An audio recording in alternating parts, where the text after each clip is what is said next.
Bueno, arratsalde on guztioi, ondo ikusten zaituztet, baina zerbait edateko edo nahi bali madezue, hortxe maitxoan dauzkazue freskagarria, kafetxoa eta bar, lasai altxa, hartu eta eroso gongo zeate eta lasaixo, bale? Bueno, ongi etorri denoi, ona etortzeagatik, deskodifikatu nortasun podcast feminista. Bigarren deskodifikatu podcasta da hau, eta gaur hemen sofa hauetan, emakume ezberdinak elkartu gara, hots ezberdinak entzungo ditugu, eta nortasun feministaren inguruan hausnartzeko aukera emango digu honek, lasai elkar solasteko aukera, gaina, lasaitasunez, 45, ordu betetxo bat edo gutxi gora bera. Lehena azaroan egin zen, eta leheno komentatu diate oso gustora egon zinatela denak, eta gaur errepikatzeko asmotan gea. Azaroan egin zen, Gipuzkoako Foru Aldundiko berdintasunerako organoak sustatuta, eta gaur espero dut ere bai zuen gustokoa izatea.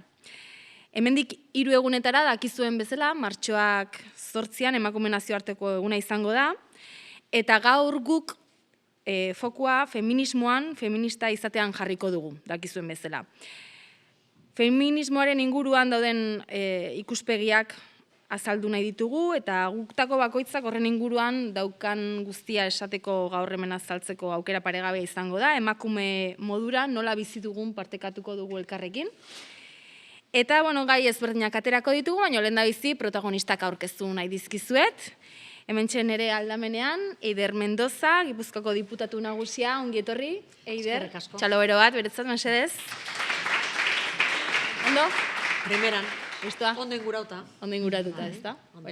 Mi esker etortzeagatik. Bere ondoan, Olatz Salvador, kantautorea bera ere, ezaguna, oso ezaguna, txalobero bat beretzat. Eskerrik asko, Olatz, etortzeagatik. Zer moduzu? Ondo, mentxe. Prest, uste? Gustora, prest. Gales ondo. Espero dut. Nire aldamenean, ezkerretara, Alazne Apalantza, txalobero bat beretzat ere. Bera fisioterapeuta da, eta Tolosako emeki osasun eta zaintzaguneko arduraduna ere bai. Segurenik ezagutuko duzula, ze zuen zentroa oso ezaguna da. Nik ezagutzen zaitut aparte pertsonalki ere, baina badakit lan oso politia egiten duzula bertan. Zure ibilbide profesionala emakumearen osasunaren alorrean burutu da gehien bat, eta ez bakarrik laguntza fisikoan, baita ere emozionala ere lantzen dezute, bertan zuen zentroan, ongi etorri zure bai? Eskerrik asko. Ondo, ez da? Ondo. Ondo. Eta bere aldamenean, Maider Galardi, kazetaria eta ikerlaria, txalobero bat, beretzat ere.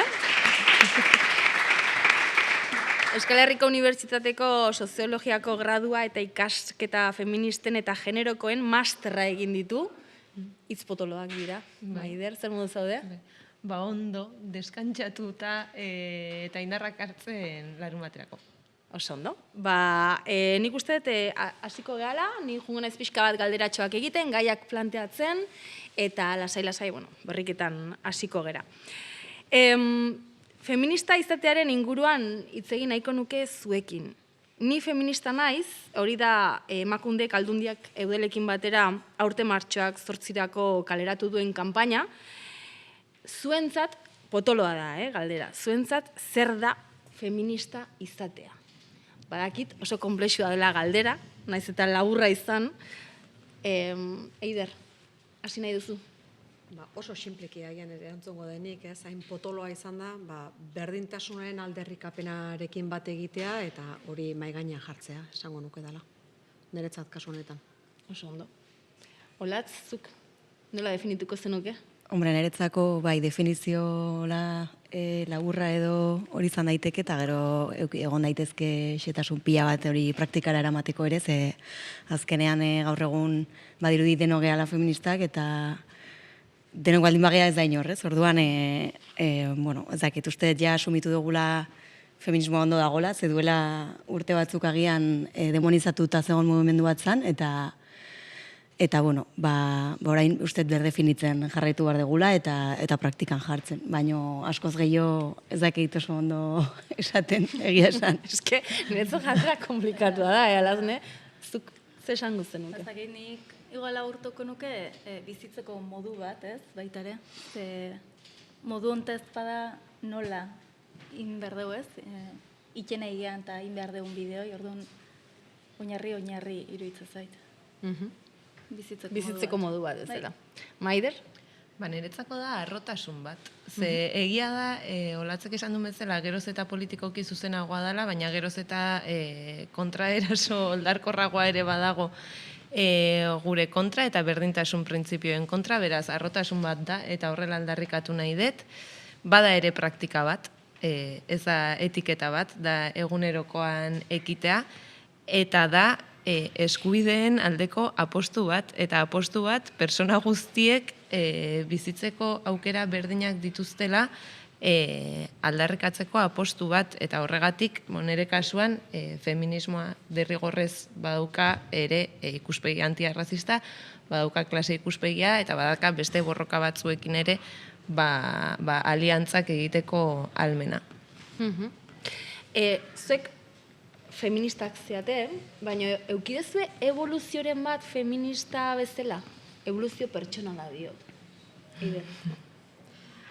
Nik uste danok eukidegula zorionez, nire kasua mentzat, esango ez zorionez, eukidegula garapen bat hainbat eta hainbat esparrutan, eta hau bada bat, garapena eukidet nik nire kasuan, alor askotan baita politikan ere, ez? Ni afiliatzeko momentuan eukin itun irizpidea batzuk ziren, eta orain beste batzuk gehitu zaizki horri, eta nik ere jaio nitzenean, edo nire haurtzaroan ez neukan feminismoaren aldarrikapenaren, horren inguruan ez neukan, kezka berezerik ni orduan bizinitzelako, oso zoriontsu eta ingurua iruditzen, danak berdin bizi ginela iruditzen zitzaidan, oso urrun gelditzen zitzaizkidan horrelako diskursoak, baina gero ja, denborak aurrera egiten duenean, noski garapen bat egoten dela, eta nik ere eukidet.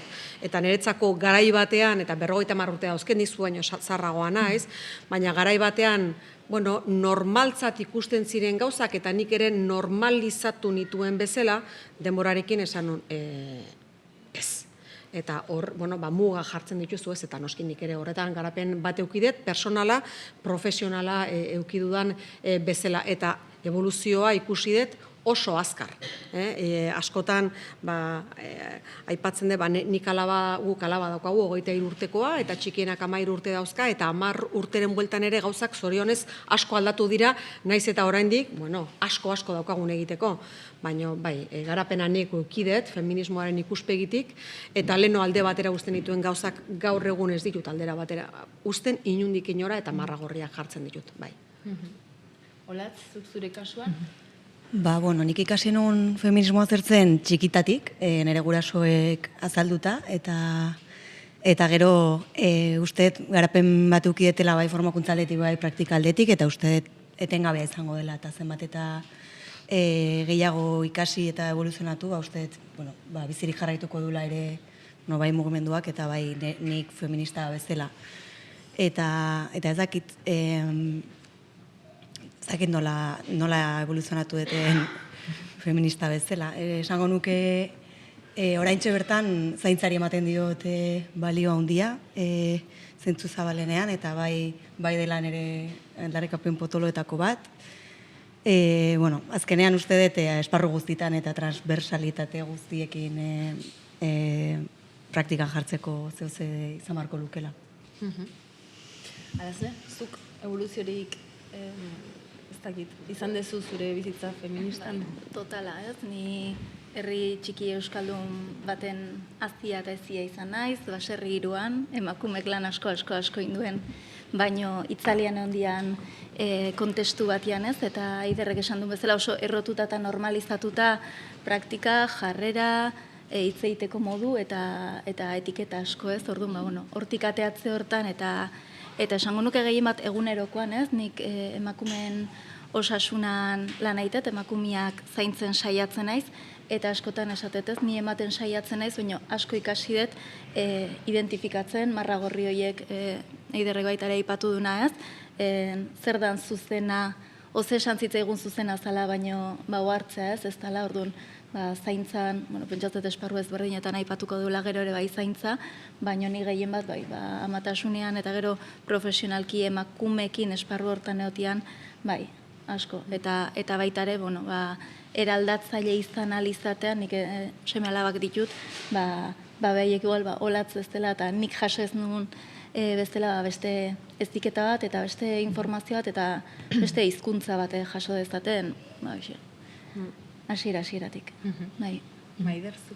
Jo, nik askotan pentsatu eta ontxe, hori, doktoretza defendatzen edo ez, ikasketa feministetan doktorea, eta emateu, ezakize, batentzako izangoa, como sin más, ez?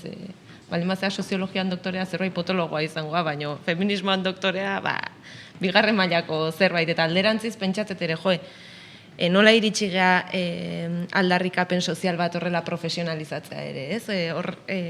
Gatazkak sortze dizkit, eta hasten naizenen ere buruan pentsatzen, noiz bihurtu nintzen feminista edo noiz izan naiz feminista, ezakidan berriako erredakzioan lankideekin, ezakidan nire kuadrilakoekin liburuak konpartitzen 15 urterekin, ezakite lehenbiziko irakasle urak DBH baten feminismoari buruz hitz egin zigunean, edo etxean nire aizpa jaio zanean aitak amatasun bat hartu zuenean. Noiztik naiz feminista, segurazki jasotako guzti hori junda inbrikatzen eta junda ere loratzen denbora hontan guztian. Eta ezakat beldurra ere eraldatzeko, uste etengabeko ikasketa prozesu bat dala. Segurazki 16 urteko Maiderrek lotxaga bekeriz begiratzen zien garaiko herriko talde feministako kidei pentsatzen ezarkituta zeudela, eta agian orain hola begiratzen haute gazteenek, ez? Hau pasata dago, hau ja geratu da bere rolloan. Ustet oso irekita egon behar gehala datorren berria xurgatzera eta jasotzera, eta, irantzu garelak esaten du feminismoa praktikara eramateko behar dezula partez teoria eta behar dezula kalea. Eta bietako zerbait falta beharra lima zaizu, izatea teoria, baina segidezazula kalean, ez? Eta nik uste kale horrek, unibertsitatean nagola uste kale horrek ere asko elikatzen hauela, eta igual momentu batzutan tokatzen dela alde batera egotea, eta ikastea eta ikustea. Eta beraz, eraldaketa horrek beldurrik ez ematen. Nik bat egiten barkau, elkarri moztea hori nola dago. Permitituta dago, bai, libre, total. Ni bat egiten dute, zuek hiruek esan dizuten horrekin, baina bereziki gustatu zait ikasten jarraitzeko irekita egon behar degula, eta nik ere printzipio horrekin bat egiten dut. Garapena eduki dugu, bakoitza berea, baina oraindik ere gehiago daukagu egiteko, eta hor irekita egon behar dugu hori. Eta izu iritzen oso garrantzitsua dela gazteak, oso gaztetxoak entzutea gure aurrak, gure alabak, niretzako asko ikasten da, eta beti esaten dan zerbait da, ezta? Entzun behar dira, eta beraiek igual beste realitate bat bizi duelako, gaur egun, eta gu ez gaude hor, gu bizigea, gure munduan, eta beste esparru batzutan. Baina entzutea oso garrantzitsua dela iruditzen zait, eta asko ikastezakegula beraien gandik. Ez gaude, baina bagaude, ez? Netzako ida, ez? Esan deuna ze konpartitzen duen, ze oinarriz zer lantzen duen behaiekin, eta ze ispilu gehan baita ere, ez da batzutan elkarrizketa bat, baizik eta zer ikusten duten, ez? Orduan, netzakor gozpila bat iteko dauden arren, bai nik ikustet da honeko, ez? Nire seme alabaengan nola identifikatzea joen gauza batzuk, ni jartzen naizenean pentsatzen, ni LH-en edo DBH merdintzait, nerabe nintzanean ere identifikatuko ez nitunak edo nartzen nitunak behaiek nola esaten duten, hau gertatzen nahi da, eta ezin du gertatu hau, ez? Oinarrizko gauzak diala, edo... Adibidez, feminismoan inguruan, gu baino gehiago dakitela iruditzen zaizue? Nik ordu hartan baino askoz gehiago. Askoz gehiago. Eider, zure kasun? Nere alabak dauken jarrera, guk alaba eta 3 mutiko dauzkagu, eta gure alaba dauken jarrera feminismoaren ikuspegitik eta eskubideen aldarrikamenen ikuspegitik, ez dauka kolorerik nik naukanarekin, askoz gehiago bere kasuan, askoz gehiago. Baina norberak ezin du ere neurtu dana etxean ikusten duenarekin, baizik eta gero datu objektiboak ere begiratu behar dira, eta niretzako momentu honetan beldurgarri edan kontu bada, gazten 118 diola muturreraino eraman degula feminismoaren kontua eta pasatzen ari gehala. Inundik inora pasatzen ari ez geranean. Gaur osoko bilkura bat eduki dugu eta aipatzen nuen nola azkeneko hilabetean 2 emakumezko hil direla Gipuzkoan bertan, ez? Eta orduan hori errealitate bada ukaezina dana. Eta errealitate ukaezin horren aurrean badaude gazte asko, 118 ikaragarria datua. Asko da, esaten dutenak, horrelako beharrik ez dago eta gainera pasa egintzeate. Beraz, noski daukagu guk ikasteko gure seme-alaben gandik edo gazten gandik, baina ni ere bat nator Alaznek esaten zuenarekin, gu ere ispilu gera beraientzako, eta horretan asko egin beharra daukagu, eta saiatzen gea, ez? Etxean ere askotan, ze ikusten dutena erekin ikasten dute. Bai, dudik gabe. Eta hor, kostaitea, baina insistitu inber da. Zuk eman dezu datua, eta irakurriko dizuet. Gipuzkoako gazten 28%ak uste du muturrera iritsi dela feminismoa eta gizonak diskriminatzen dituela. Ufa. Zer daukazu esateko honi buruz? Harritzen zaituzte datuak zergatik dela uste duzue?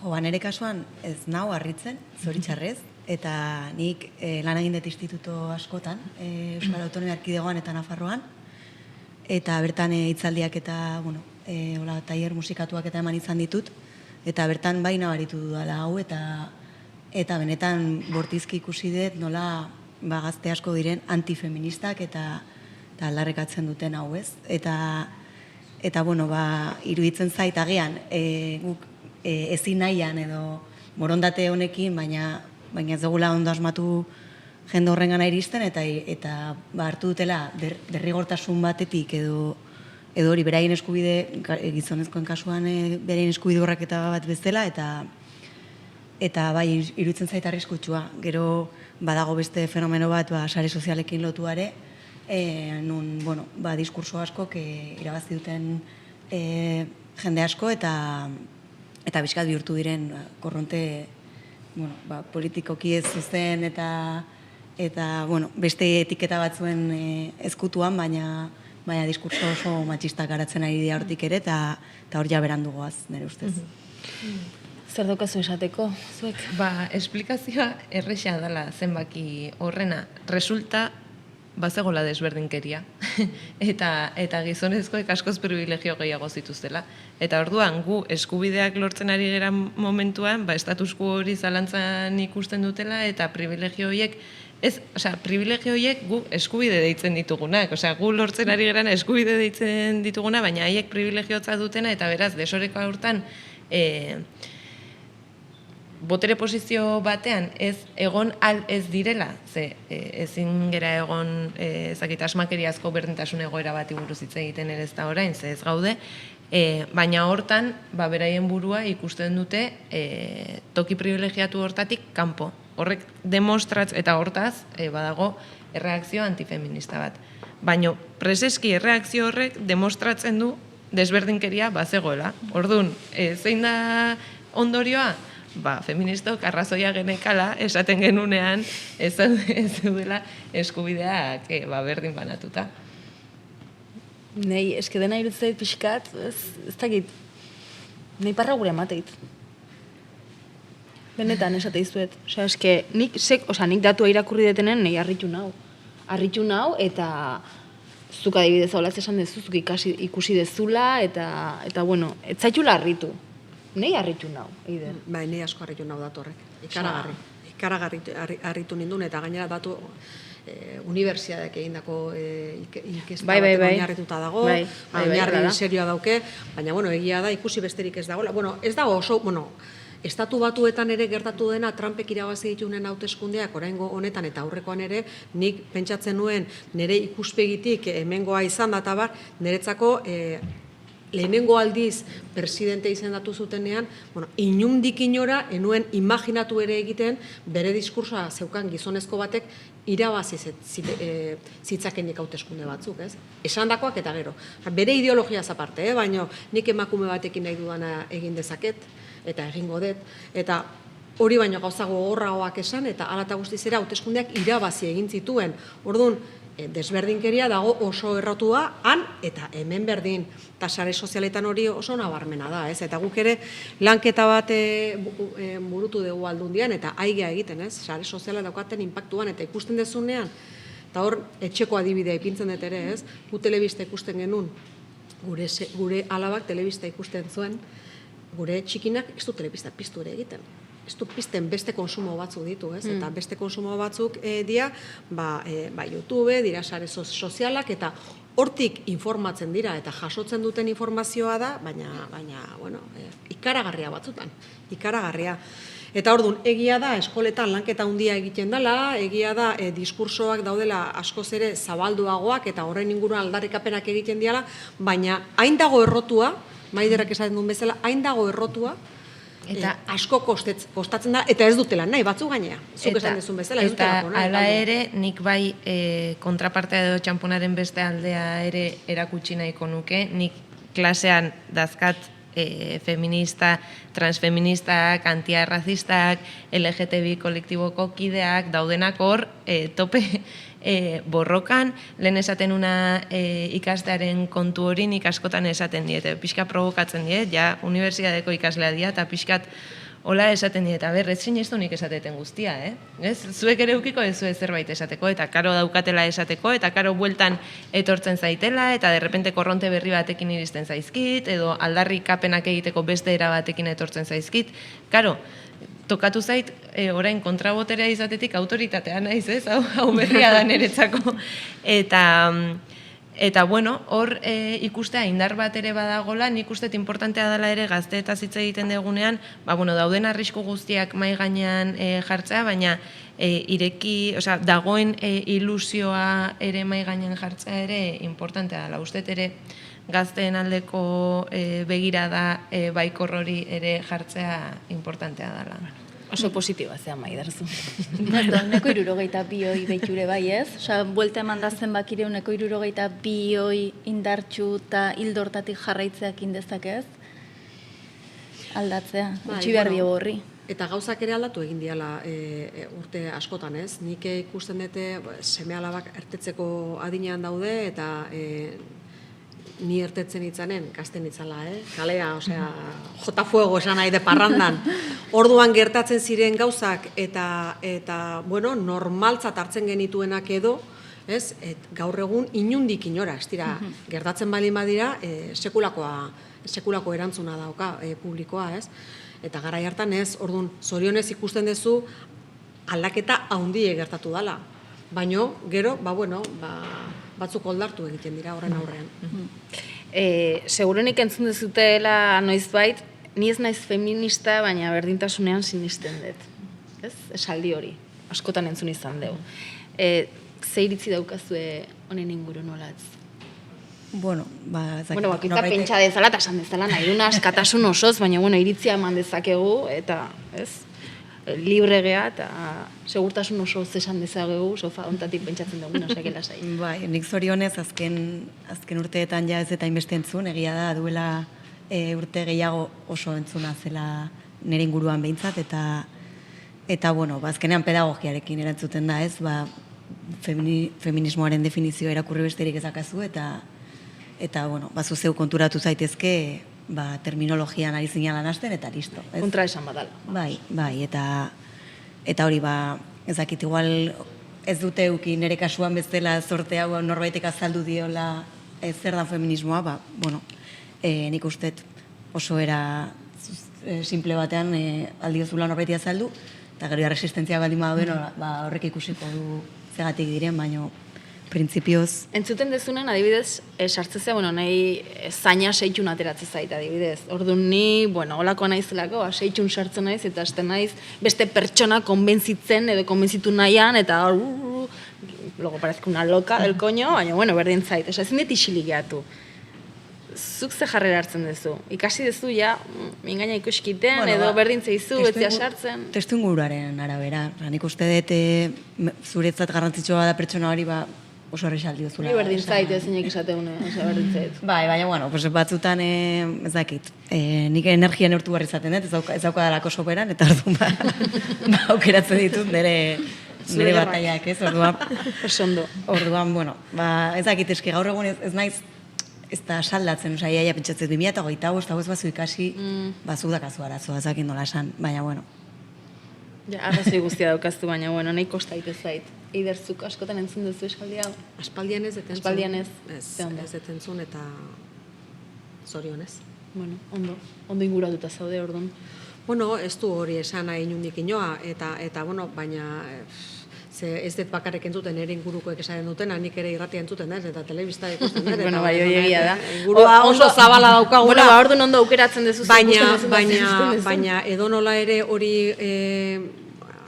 hau aldarrikapen bada, eta aldarrikapena eraman behar degula gure bizitzako esparru guztietara desberdinkeria oso nabarmena dalako oraindik eta borroka handia daukagula egiteko, eta hortaz, nik pentsatzen dut, bizitza honetan bakoitzak noski bere batailak bilatu behar ditu, eta bere borrokagunea, baina hau nik uste inundik inora alde batera utzi ezin dan kontu badala. Ez dut esaten zuke utzi dezunik inundik inoa, ez da gutxi hori olatzen, baina hori batailan aipatu dezunez, hau badala bataila bat, ez nik nire bizitzan aukeratu ditut, ni honetara, baina hau baina ez. Baina hau bai dela bataila bat borrokatu behar duguna, bakoitzak bere esparrutik eragiteko gaitasuna duen lekuetan. Barkatu, parentesi bat ingoet. Ez da berdin zaialako, baizik eta pentsatzen dudalako, pertsona hori puntu horta malin badago, iaia, bat egite esplikatzea -2 puntutik, hori izan nahi, no? Ulertuta ez da. Berdin zaiala pasko. Eta gero zondo esan dezu, nire alabak askotan esate, beste gauza batzukin esaten dut, ez da, 2025, bale? Osea, jazta, enaiz hartuko hemen, ulertzen dut. Nik uste dela Maiderrek esan dunetik, ez? Privilegio galtzeko beldur hortan utxaladan argudio bat ematea, ez? Baina, bueno, entzuten da, eske nik entzuten da. Nik amorru asko aldatu dela, ez da inbest, osea, nik uste orain ja, nola, onartu behar degun, feminismoak toki bat hartu dula mainstreamean ere, hitzez baldin bada ere bakarrik, orduan inventatzen dugu antagonismo berri bat, lehen zan berdintasuna versus feminismoa, orain da feminismoa versus feminazi. Feminazi? Perfecto, ez zait importa. Bai, eta gainea, egingoet, propaganda. Osea, eta aldeten toki guztietan, esangoet, pedagogia ez, propaganda. Jazta, ulertzen dunak, ulerta bestela ja, asperdura haiek bai nagikeriaren nagikeriaz, sartuko zaien buduarekin. Baina horretaz aparte, uste, fenomenoa hori aldatu dela, antagonismoa bikote hori edo aldatu da, eta bestetik, feminismoa orain politikoki zuzena da. Orduan, onartzea aldarrikapen legitimo bat dela, ez du esan nahi praktikan hartzen ari dianik jokabide feministak. Ezakit zuen lan esparrutan, zuk ikusiko zenitun, erabiltzaile pila bat, osasun sisteman gutxietxeak edo ezaiena kaso egiten, edo zergatik gorputz hauekin zerikusia daukaten gaiak ez dian behar bezala ikertzen, esate baterako, ez? Politika gintzan, seguro nago, oraindik ere, naiz eta martxoa 8 eta azaroaren 25-aren bueltan denok kolore morez pintatu eta hortaz bete, seguraski gero egunerokotasunean oraindik oztopoak eta erresistentziak badauzkazue. Badauzkazue instituzioetan, dauzkazue zuen etxe propioetan eta oraindik jarraitu behar dezue horretan bataiatzen. Eta musikan ere, zer esanik ez da holatz, joaten zean toki bakoitzea, esplikatu beharko ezu oraindik etzala taldekide baten bikotekidea edo zuk badakizula zure gitarra afinatzen. Ez, orduan, klaro, eta seguro, tekniko hori, seguro zuen alderdiko tipo horrek, eta seguro osasun sistemako langile horrek bere burua posibleki berdin zaletzat duela, ez? Orduan, utxunea zein da orain? Hau dana nola gaituko dugun, nola baliabidez beteko dugun, hau benetan egia izan dadin, ez? Hitzez bakarrik ezin gera bizi, ekintzez ere bizi behar dugu, eta ekintza, imaginatzet, ausartez bizi ekin behar diogula. Ez diot egiten ez danik, baizik eta,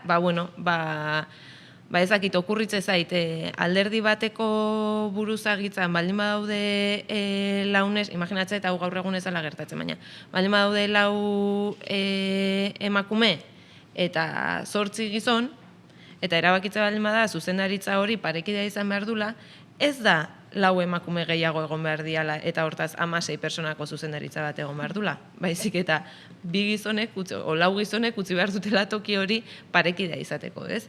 Orduan, pres gaude halako ausardiazko urratsak emateko?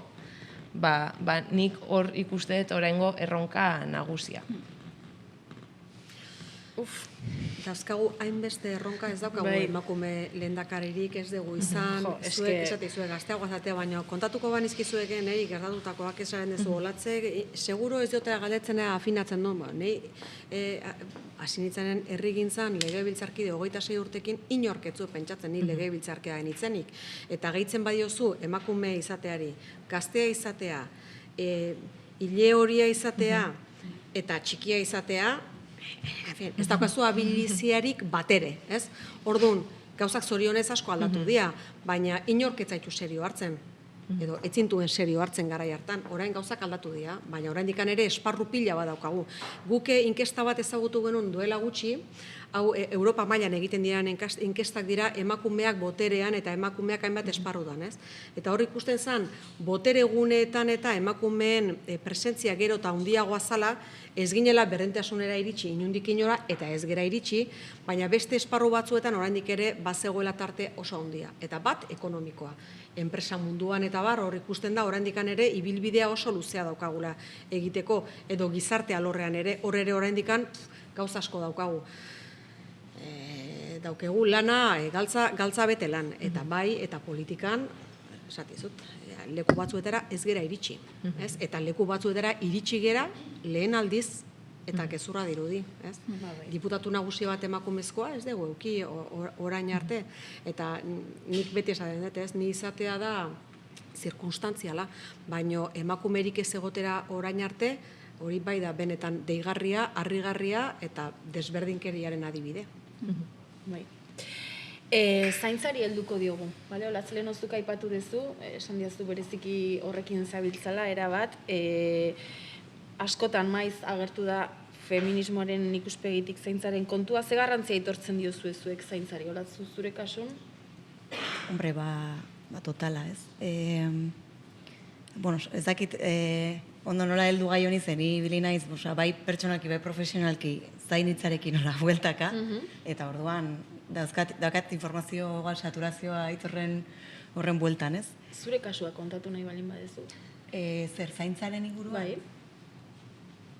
Jo, ez dakit, agian, bai izan zela klik handi bat konturatzea, bueno, eta batez ere konturatzen gera igual, momentu okerrenetan, baina zaintzaren garrantzi hortaz, ez? Igual gehien behar dugunean, edo ez dugunean izan, edo hori, justo beste muturrean egon geranean, edo gure inguruko norbait, zakit.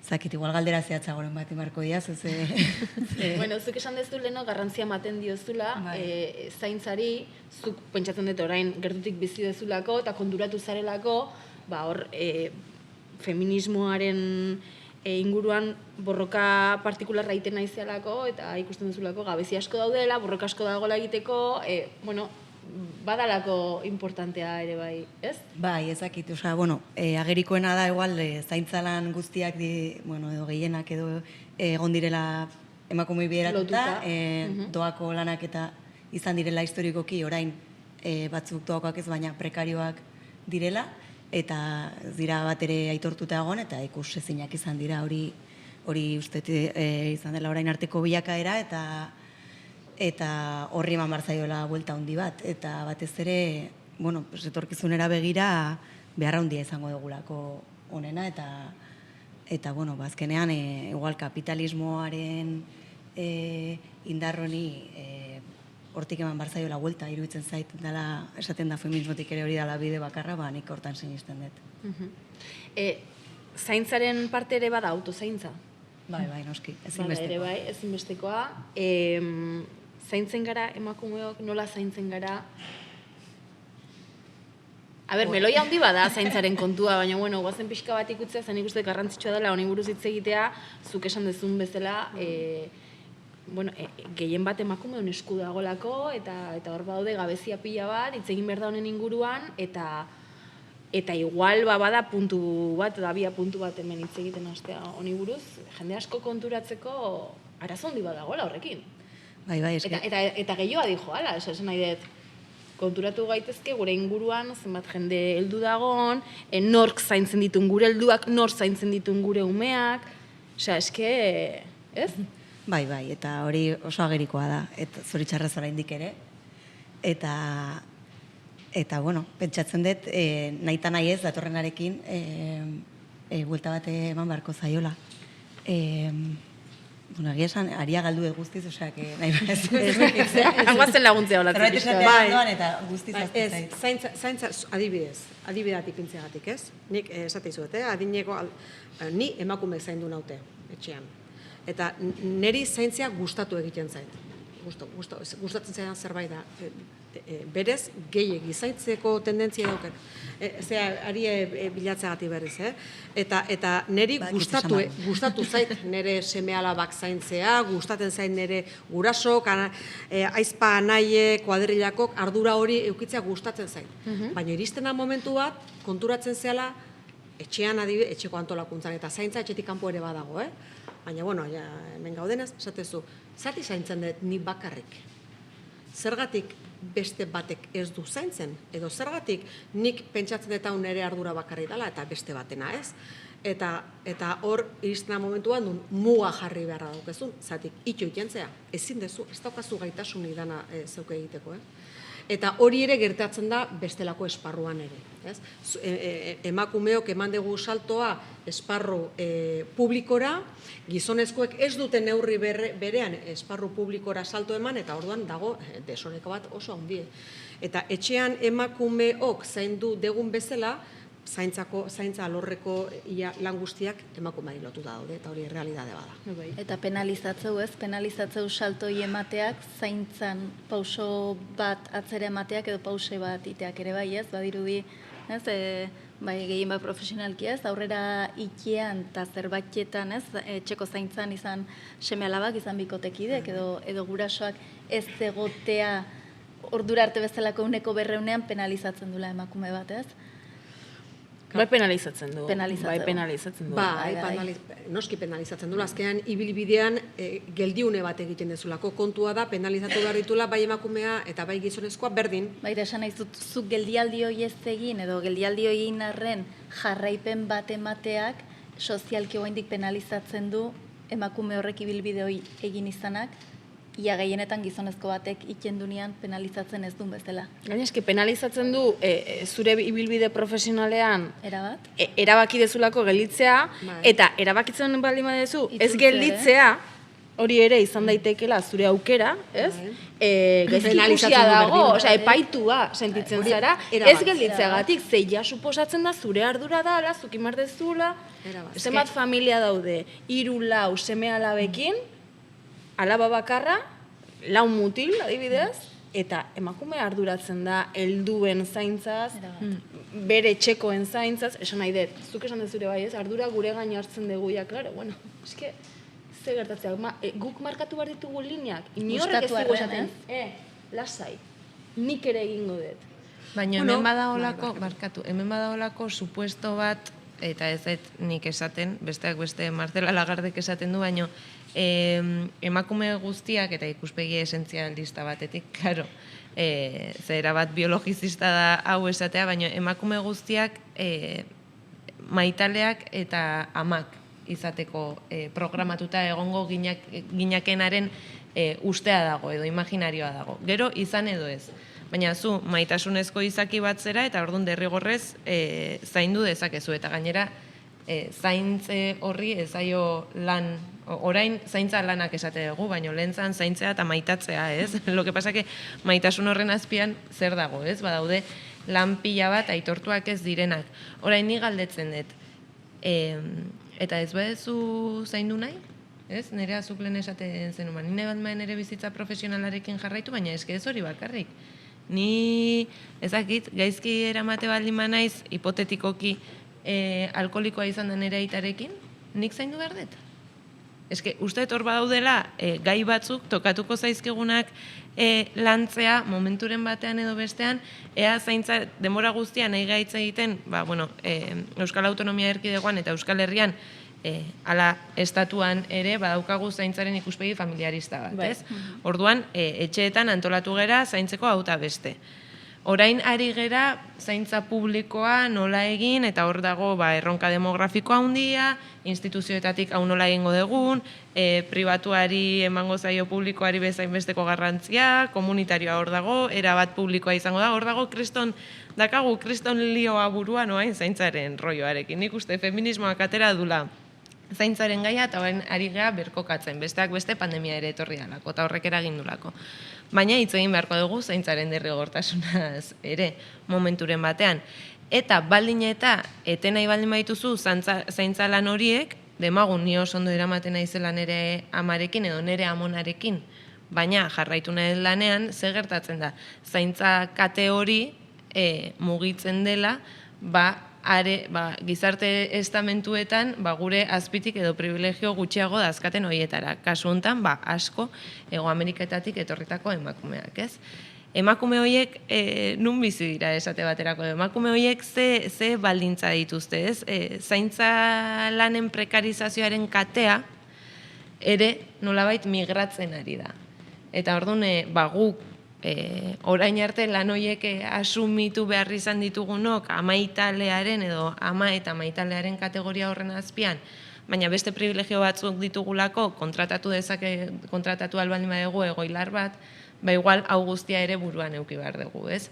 Eta instituzioetatik eskaini zerbait, pentsatu behintzat, nik uste behintzat hausnarketa kolektibo bat badakitela egiten ari dela, eta gaina, Gipuzkoan asko pentsatzen ari den gauza bat da hau, bai herriz herri bai diputaziotik, baina bai zaintzaren gaiak merezi du hausnarketa kolektibo bat benetan errokoa. Ze autozaintza bai ados nago importantea da, niri askotan jute zait eta kontuatu nahi zeneako ziplo nago, baino zaintzaren gogoeta kolektibo hau da kezkatzen hauena. Egin behar da. Ola zerbait eta uzi duzu bai. berreskuratu duten, galdetu duzu ea gure burua zaintzen dugun edo, eta askotan irutzen zait galdera trampa dela, ze askotan ez dago ere euneko egunera gure esku, ez? Nik ez dut esan nire burua zainduko eta bihar ez noa lanera. Edo, nire burua zainduko eta bizitza planteamendua askotan oinarria ja Ez da zure esku bakarrik, responsabilidad ez da zurea bakarrik, eta ez da ainerresa ere, esatea, auto zainduko naiz, eta jongo naiz gaur terapeuta, eta bihar nago gimnasioan, eta superondo burua daka, horrek dirua balio du. Agian autozaintza ere privilegio bat da, ez? Izan daiteke. Eta bai aplikatu beharko genuke, baina agian denok ezin dugu, ez? Eta baita ere, emakumeok ez digaituzten hontan, gure autoestima ukitzeko nahiko baju eta gure buruari egurra emateko eta azkenean horre ere trampa ikusten dut, ez? Ez dakit, autoestima ona eta bere burua azarro dagoen pertsona bat askotan zigortzen da, ez? Baita ere, orduan, horri ere erreparatu behar zaio, mezuak ez dira, kontrajarriak dira eta trampa dira, ez orduan aurkitzen dugu gure burua formula topatu ezinik uste dut. Eta ni gai hortan igual nire terrenoa eman da ez, igual Maider planteatuzun zaintzak ere adin batetik aurrako edo behar bereziak dituzten pertsonekiko, baina nik egunero 8-10 ordu lan aitetut, modu privilegiatun kontsulta zaintzea datoz, zaintzan dauden zaindu gabeko emakumeak zaintzetut. Hau da, asko ez, amatasunean, behien txikiak, behien etxiak zaintzen, baina behiek ez daukate zaintza duin bat, eta askotan ez, emakumekin paziente askok esaten diate ez, edo ohartzei ez, behien privilegio puntu hortatik jolas naiz, emakume ongo dian geizkita arazo hauekin, batetik ez dakitela ez, oinarrizko osasun bat zer dan normala, zer ez da normala, eta bestetik ez duten aukera, ez, olako zaintza bat jasotzeko. Eta beti olako gauzak hitz egiten ditugunean urretxuko emakume batez goatzen naiz, arazo, ez hain larri, baina denboran asko luzatu zen arazo batzun behar, bi kontsultetan, esan dezakegu 100 eurokin soluzionatu genula, eta oso haserrez egon, ez? Sistemakin, osasun sistemakin, baina gizarteakin, ez? Hortan sistemaz aipatzatenen gizartea esango nuke, ez? Eta esatzen, eskalazne gizonezko bat hau gertatu balitzaio, seguru soluzio bat izango zula, ez? Orduan, zaintza txikitatik, zaintza emakume etapa ez berdinetan, horri igual baita ere beste pedagogia bat egon behar du baita ere, ez luke izan beharrein privilegio, ez? Ni horreare jungo Nik nintzen. uste sartu ditugula elementu batzuk leheno adibidez ez zeudenak, ez? Nik enpresa baten entzun nuen arduradun bat, esanez, emakume bat kontratatu behar zuela, baina lasai hauteko telefonoza izan, lasai hauteko ze operaduta zegoela eta zintzula semalabarik euki, ez? Hori xoka handi bat izan zen, hori gaur egun ez nuke entzungo.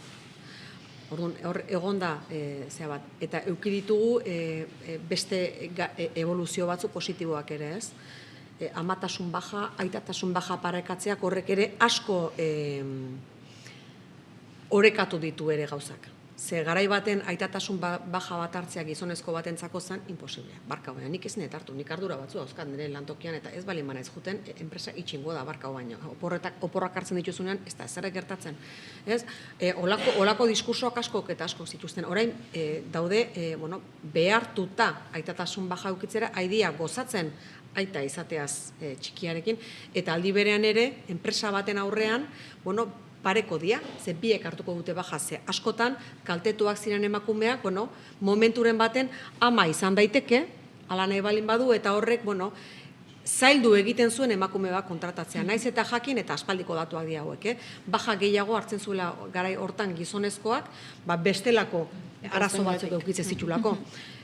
Gaur egun hori asko aldatu da. Zaintzaren alorrean zuk maider irikidezun meloi bat, eta meloi horrek ere merezi du bueltatxo bat, ze nik uste dudalako zaintzak izan behar duela danona, ez bakarrik emakumena eta danok ditugula ardurak. Ardurari ere ezin diogula iskin egin, ez? Badaukagula ardura bat gure komunidadearekin, badaukagula ardura bat gure etxekoekin, ingurukoekin, eta bar, ez? Orduan, komunidadea indartu beharrean gaudela, zaintza egokia izan dadin eta hobea ere izan dadin. Ze besteak beste, nik uste, elkarri laguntzea oso politia da. Horregatik, igual, balio berezia dauke. Formato familiarista batetik, formato komunitario bateragoko bidea ireki beharko litzate. Eta edo nola lehen aztu zaite esatea, baino esan deten hausnarketa kolektibo hortan, niretzako gai honi buruz asko dakiten tekniko ez gain, eta gai honi buruz eztabaidatu beharko dezuen politikari guzti ez gain, niretzako mugimendu feministak ere egon beharko luke eztabaida hortan ere asko dakalako aportatzeko. Eta parte hartzen du olakoetan, noski. Etorkizunari buruz hitz egingo dugu. Nola ikusten dezue edo nola irudikatzen dezue feminismoaren etorkizuna zuek? Zein ikasi nahi du? Venga. Bani azken aldian naho, Zu oso positiba zaude, ezta? Bai, gustatzen zait. Bai, baino da disiplina gauza bat. Kopiatu...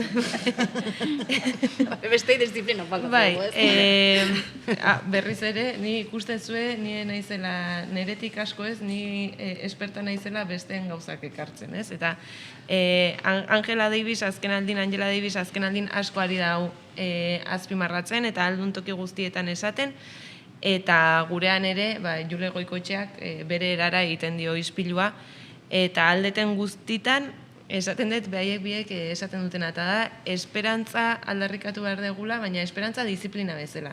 Ez esperantza, uste detelako, egondala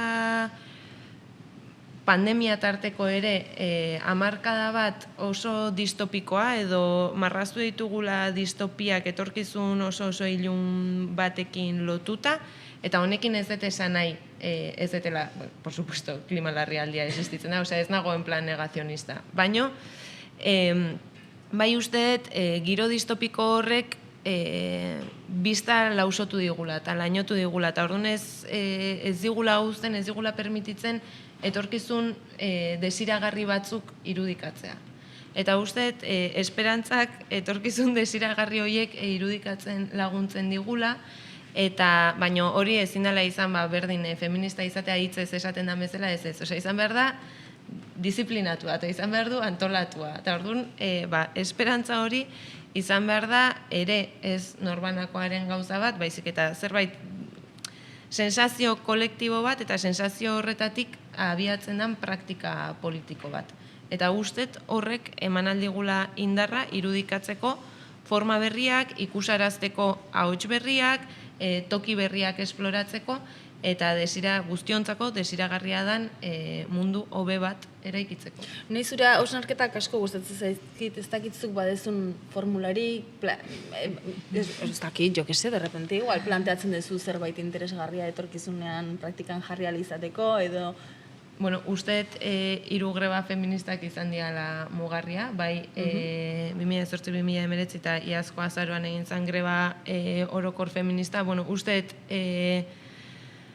ez bakarrik aldarrikapenengatik, baizik eta eskatu zulako greba orokor bat feminista zer dan planteatzea. Eta horrek ez bakarrik mugimendu feministarentzat erronka suposatu zula, baizik eta imaginatzen dut enpresa askorentzat, sindikatuentzat, osea, ni imaginatzen sindikalismoa historikoki izan da eremu maskulinizatu hori, barneratu nahian greba feminista orokor bat egin behar dula, ez? Hori erronka handi bat da.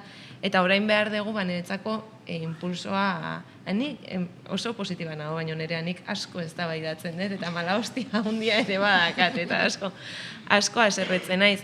Baina niretzako zein litzateke, niretzako zein da nire etorkizun desiragarria? Bai. Bueno, nik oso argi dakat, Euskal Herria independente, feminista, estatu feminista bat, por supuesto.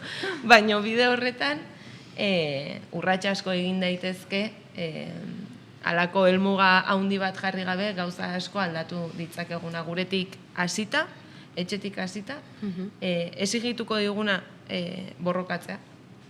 Zuei tokatuko zaizue, zuri tokatuko zaizue teknikoekin borrokatzea, eider zuri politikariekin eta zuri osasun sistemakoekin, eta niri ere bai, oraindik juten naiz geletako giltza eskatzera eta oraindik ikasletzat naute. Baina, bueno, eske usteet benetan esperantzaren indar horrek eman aldigula impulso bat. Eta ematen dizula indarra esateko, ez ni hemenago eta diputatu nagusia naiz, merezi etelako ere hemen egotea. Ni Victoria Eugenia betetzen ari naiz, merezi etelako Victoria Eugenia betetzea. Eta ni jasotzen persona pila bat jasotzen ditut, behar badagoelako eta ni lortu etelako behar horin moduren baten asetzea, ez? Eta hortik ekitea, eta batez ere espazio kolektiboak sortzea, eta niretzako imprescindiblea da kalea. Antolakuntza ere ez. Bai, usteet garrantzitsua dela, bakoitzak aldun erara, usteet hori uste eguna baino motore baliotsuagoa dakagula. Bai. Txalobero bat eman horiego ez.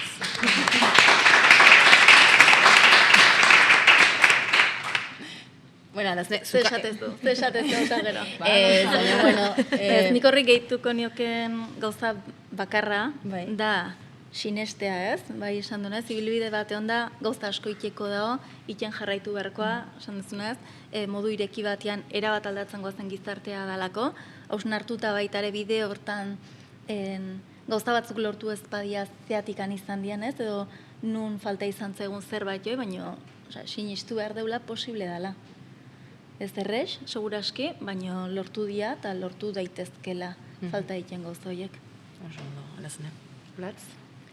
Neri askotan horrela hitzpotoloak eta maila makroak bola egiten zaizkit, eta orduan nik irudikatzen dut egunez egun, nahiko lurtiar eta batez ere hori saretzen eta komunitatean.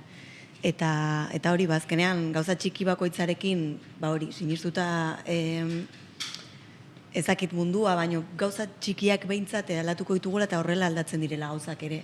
Azkenean irautzak igual ondo daude, baina batzutan pixkana gaiten dira eta batzutan txikitik. Nire kasuan gehiago balio ditorrek. Ados, erabat. Eider? Etorkizuna ez dakit nola irudikatzen du da, baina, bueno, nik nire esparruan behintzat gauza bat argi dauket eta plazak okupatu egin behar diala, alegia ez utzi. Aukera bat balin badago emakumeok plaza horiek okupatu egin behar ditugu. Izan behar dugu konplize eta zerbait egingo badegu eta egingo dugu izango da elkarlanean oinarrituta. Nik hoxe esango nuke. Ez dakit zerbait geratu zaizuen hor esateko gogoz zaude. Seguro gero gogoratuko gara. Gero etxea jundakon ez da. Bueno, jarraitu dezakegu hau hemen utzi behar deu, baina, bueno, ez dakit, gure arte sortu dezakegu WhatsApp talde bat, eta nahi dezuna, saretan hitz egin dezakegu. Lobby feminista bat, ez? Diputatu nagusia taldean eukita lobby baten modun funtzionatu dezakegu. Hombre, Zuri saiatzen aizain bat esparrutan eta ez pentsa kostatzen zan. Baina, bueno, saiatuko gea, honetan ere. Nik gaur gauen ingo dut WhatsApp taldeo, bale? Osea que añadir al grupo ikuste bat zuen izan naiz. Eskerrik asko, Lauroi, plazer bat izan da, baita zuei ona gerturatu zareten guztioi, oso interesgarri izan delako guzti hau zuekin konpartitzea, eta, bueno, hemen esan dian hitz guztiak, hemen apuntatuta balin baditugu, eta esan dian hitz politak, elkarrekin bide hau egiten badugu, eta borrekan jarraitzen badugu, nik uste ondo jungo dela, eta esan dezen bezala etorkizun oso baikorra ikusten dut nik ere bai, kontagiatu diazu, Maider, eta ez errez, eskerrik asko denoi, eta hurren arte.